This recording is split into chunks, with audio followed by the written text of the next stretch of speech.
Plus இன்னொரு விஷயம் அந்த இவங்களுக்கு வந்து வேலை கிடைக்கல அப்படிங்கிற ஒரு விஷயம் இருக்குல்ல. இதில் நான் ஜென்ரலாக பார்த்ததுக்கும் என்னோடய அப்சர்வேஷன் வந்து இங்கே கம்யூனிகேஷன் அப்படிங்கிறது பெரிய சேலஞ்சு.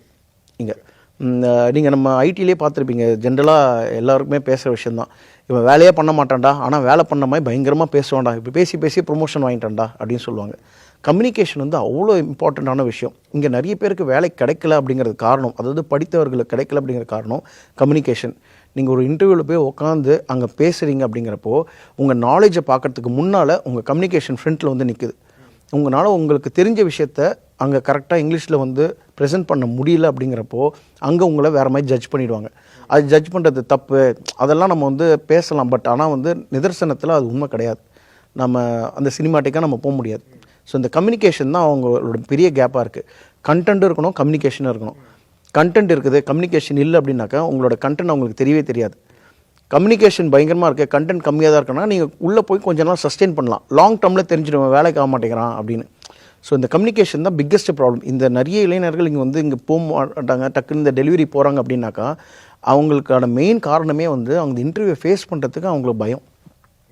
ஒரு குரூப் டிஸ்கஷன் வைக்கிறாங்க, இல்லை ஒரு 1-to-1 வைக்கிறாங்க, அங்கே ஒரு கொஸ்டின் கேட்குறாங்க, ஒரு கேள்வி கேட்குறாங்க, இது வந்து அவங்களால சொல்ல முடியாமல் தயங்குறாங்க பாருங்கள். அவங்களுக்கு இது ஒரு ஈஸி ஆப்ஷனாக மாறிடுது. ஓகே, இது நம்ம வண்டி இருக்குது, இங்கே தான் அங்கே போய் கொடுக்கணும், இது பண்ணிட்டு போகலாம்.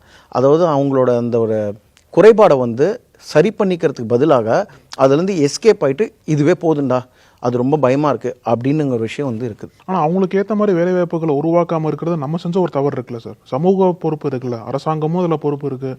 அவங்களுக்கு ஏற்ற மாதிரி ட்ரைனிங் கொடுக்கணும், அவங்களுக்கு ஏற்ற மாதிரி காலேஜஸில் வந்து நல்லா எஸ்டாப்ளிஷ் பண்ணி கொடுக்கணும். கண்டிப்பாக ஃபெசிலிட்டிஸ்லாம் பண்ணி கொடுத்தா மட்டும்தான் அவங்களுக்கான ஃபியூச்சர் பார்க்க முடியும். கண்டிப்பாக இது வந்து ஏன்னா இவங்க வந்து யாருமே வேணும்னே அந்த ஜாப் போய் எடுக்கிறது இல்லை. வேணும்னே வந்து நான் பேக்கில் பைய போட்டு ஸ்விக்கி சொமோட்டோ வந்து அவங்க வீட்லேயும் பிடிக்காது அவங்க பண்ணுறதை பார்த்தா.